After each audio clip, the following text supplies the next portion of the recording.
बिस्मिल्लाहिर्रहमानिर्रहीम। अस्सलाम वालेकुम। तमाम मेरे फार्मर हज़रात कैसे हैं?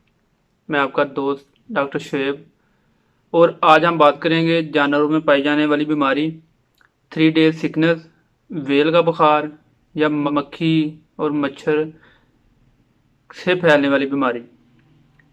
ये बीमारी जो है ये अमूमन इन्हीं दिनों में ज़्यादा फैलती है, जो जिन दिनों में मैं वीडियो बना रहा हूँ। ये मई से स्टार्ट होती है, अगस्त तक ये जो है वो होता है, बारिशों का मौसम होता है, जानवर हम बाहर बांधते हैं दरख्तों के नीचे, तो मच्छर और मक्खी के काटने की वजह से ये बीमारी एक जानवर से दूसरे जानवर में फैलती है। इसको हम अमूमी वेल का बुखार भी कहते हैं, हमारे जाट हज़रात जो है 3 डेज सिकनेस भी इसको कहते हैं। ये कैसे फैलती है? ये एक वायरस है, वायरस के जरिए फैलती है। जब मच्छर जो है वो जानवर को काटता है, गंदगी में मच्छर पैदा होता है। सबसे पहले तो मैं आपको ये बता दूं कि हम जाट हज़रात जो हैं वो डेयरों पे इतनी सफाई का ख्याल नहीं रखते, जिसकी वजह से ये बीमारी फैलने की वजह बनती है। और ये अमूमी 3 से 5 दिन तक बीमारी रहती है, लेकिन 3 से 5 दिन में जानवर जो है ना वो आधे से भी कम रह जाता है। इसमें 3 स्टेजें हैं। पहली स्टेज में जानवर जो है ना वो खाना पीना छोड़ देता है, दूध की कमी हो जाती है, और नाक से ना वो मुवाल निकलना शुरू हो जाता है, रेशा सा।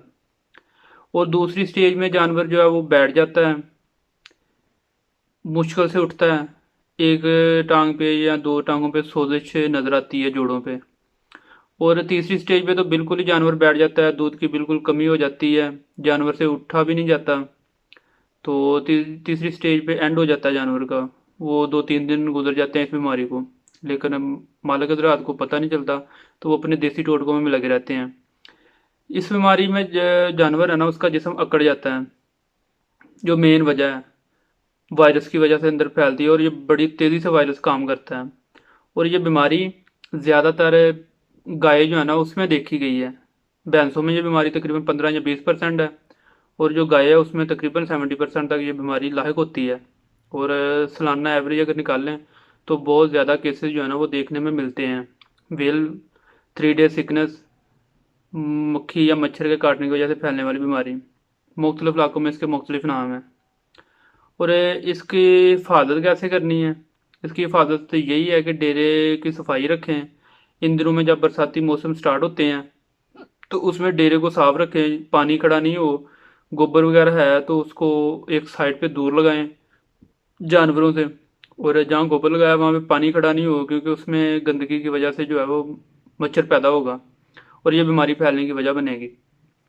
और जिन जानवरों में ये लाक हो जाती है, बीमारी आ जाती है, तो उसका ट्रीटमेंट जो है वो बड़ा सिंपल सा है। सिंपल सा इसलिए है क्योंकि ये कोई रेगुलर बीमारी नहीं है कि फैलती है। इसमें अच्छे से अच्छा एंटीबायोटिक जो है वो यूज़ किया जाता है।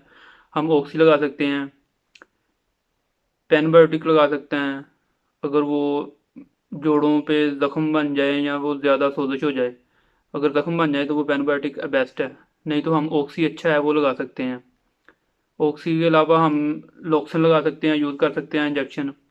और जोड़ों पे जो सोजिश है उसके लिए हम पेन किलर यूज़ कर सकते हैं, वो मिलोक्सी यूज़ कर सकते हैं पेन किलर। मिलोक्सी के अलावा डेक्सा हम लगा सकते हैं, एवर लगाएंगे, रिएक्शन नहीं हो इंजेक्शन का। और इसके अलावा हम डेक्लो लगा सकते हैं इंजेक्शन, डिक्लोफेलिक सोडियम या पोटाशियम में मिल जाए तो।